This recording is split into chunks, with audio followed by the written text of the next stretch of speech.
দুই নম্বর হলো আওয়ালিদিন সলিহিন, আওয়ালিদিন এমন সন্তান, সলিহিন যে সন্তান হবে সলিহিন সৎকর্ম পরায়ণ, ইয়াদউলাহু যে আপনার জন্য দোয়া করবে, যে সন্তান বাবার জন্য দোয়া করবে রব্বিরহামহুমা কামা রব্বায়ানি সগীরা। আল্লাহর দরবারে দোয়া করতে যতটুকু দেরি হবে আল্লাহর কাছে কবুল হতে তত দেরি হবে না। দোয়া করার সঙ্গে সঙ্গে বাবা মার কবরের আযাব মাফ করে দেবেন কে? আল্লাহ রাব্বুল আলামিন কবরের আযাব মাফ করে দিবেন। এই জন্য আমাদের 2 নাম্বার সাদাকা জারিয়া হিসেবে কবরের মধ্যে সওয়াব পেতে চাইলে আমাদের নেক সন্তানগুলোকে তৈরি করা লাগবে, ঠিক কিনা? কেমন সন্তান তৈরি করা লাগবে?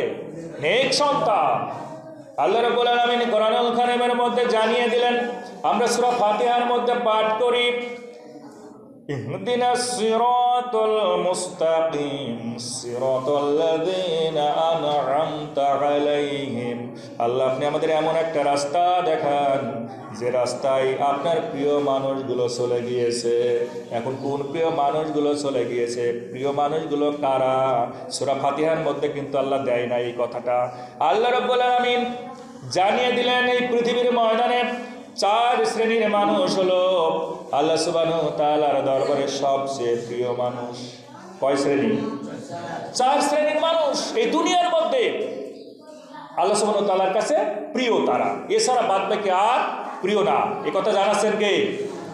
কে জানাচ্ছেন? আল্লাহ। আল্লাহ রাব্বুল আলামিন বললেন, শোনো, জমিনের উপরে আসমানের নিচে 4 প্রকারের মানুষ আমার আস্থা ভাজন, আমার প্রিয়। তোমরা যে বলেছ ইহদিনাস সিরাতাল মুস্তাকিম, আমাদেরকে সঠিক রাস্তা দেখাও, তাদের রাস্তা আন'আমতা আলাইহিম, যাদের উপর আপনি রহম করেছেন, দয়া করেছেন। আমি আল্লাহ যাদের উপর রহম করেছে, দয়া করেছি, সেই 4 প্রকার মানুষের নামগুলো আল্লাহ জানিয়ে দিলেন। আল্লাহ সুবহানাহু ওয়া তাআলা বললেন, ওয়া মাইয়ুতি'িল্লাহা ওয়ার রাসূলা ফাউলাইকা মা'আল্লাযীনা আন'আমাল্লাহু আলাইহিম মিন নাবিয়্যিনা ওয়াস-সিদ্দীকিনা ওয়াশ-শুহাদাই ওয়াস-সালিহিন। কয় প্রকার হলো? 1 নম্বর হলো মিন নাবিয়্যিনা, নবী রাসূলরা হলো আল্লাহর খাস বান্দা, আল্লাহ খুব আস্থাভাজন বান্দা। 1 নম্বর কারা? নবী রাসূল। 2 নম্বর হলো ওয়াস-সিদ্দীকিন, যারা সিদ্দিক। এই সিদ্দিকদের বস, সিদ্দিকদের লিডারের নাম কি? আবু বকর রাদিয়াল্লাহু তাআলা আনহু, ঠিক কিনা? আমাদের যে সিদ্দিক, লিডার অফ সিদ্দিক, বিশ্বাসের, তিনি হলেন আবু বকর রাদিয়াল্লাহু তাআলা আনহু। তার মানে আল্লাহ সিদ্দিকগণকে এই জমিনের মধ্যে আল্লাহ রাস্তাভাজন বান্দা তারা। 3 নম্বর হলো ওয়াশ-শুহাদাই, যারা আল্লাহর দ্বীনের জন্য শহীদ হয়ে যায়, আল্লাহ দ্বীনকে প্রতিষ্ঠার জন্য, এই কোরআনকে সংবিধান হিসেবে বাংলার জমিনে প্রতিষ্ঠার জন্য যারা জীবন দেয়, এরা হলো শুহাদা। এরা কি? শুহাদা।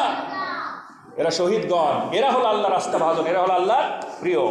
আর 4 নম্বর ওয়াস-সালিহিন, সলিহিন সৎকর্ম পরায়ণ। এই হাদিসের ভিতরে সেই কথাই বলা হলো, আওয়ালিদিন এমন সন্তান আল্লাহ তুমি দান করো, আওয়ালিদিন সলিহিন যারা হবে সৎকর্ম পরায়ণ, ইয়াদউলাহু, আল্লাহ আমি বাবা মা হিসাবে আমার সন্তানগুলো আমার জন্য দোয়া করবে। এমন সন্তান আমাদেরকে তৈরি করা লাগবে, ঠিক কিনা? আর কত সন্তান আমেরিকা থেকে আসে, অক্সফোর্ড ইউনিভার্সিটি থেকে পড়াশোনা করে আসে, মিউনিক বিশ্ববিদ্যালয় থেকে পড়াশোনা করে আসে, ভালো ভালো নামি দামি বিশ্ববিদ্যালয় থেকে পড়াশোনা করে আসে, কিন্তু যখন বাবা মারা যায় তারা জানাজা করানো হয় এই গ্রামের, এই এলাকার সবচেয়ে একটা দুঃখী গরিব একজন হাফেজকে দিয়েই করানো হয়, ঠিক কিনা? তার মানে আপনার সন্তানকে আপনি বিদেশে লেখাপড়া করেন, লক্ষ লক্ষ কোটি কোটি টাকা খরচ করলেন, কিন্তু জানাজার মতো নামাজ পড়ানোর ক্ষমতা আপনার সন্তানের হলো না। তাহলে কি সেটা উত্তম শিক্ষা হলো? সেটা কি সলিহিন বান্দা হলো? না, সেটা কিন্তু সলিহিন হলো না। এজন্য আমাদেরকে সলিহিন সন্তান, সলিহিন বান্দা, সলিহিন নেককার উত্তম সন্তান আমাদেরকে কি করতে হবে? বানাতে হবে। এর জন্য কি করা লাগবে? আমাদেরকে নৈতিক শিক্ষা দেওয়া লাগবে, কোরআনের শিক্ষা দেওয়া লাগবে, রসুলের আদর্শের মধ্যে টিকিয়ে থাকা লাগবে, ঠিক না?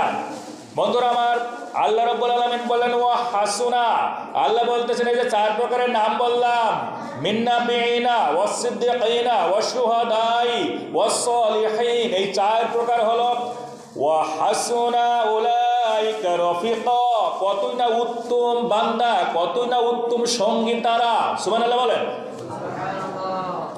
তাহলে সবচেয়ে উত্তম, সবচেয়ে আল্লাহ সুবহানাহু ওয়া তাআলার কল্যাণপ্রাপ্ত সঙ্গী হলো এই 4 প্রকার, ঠিক না? দেখেন এই যে সদকায়ে জারিয়া বলতে গিয়ে এই হাদিসটা আসলো।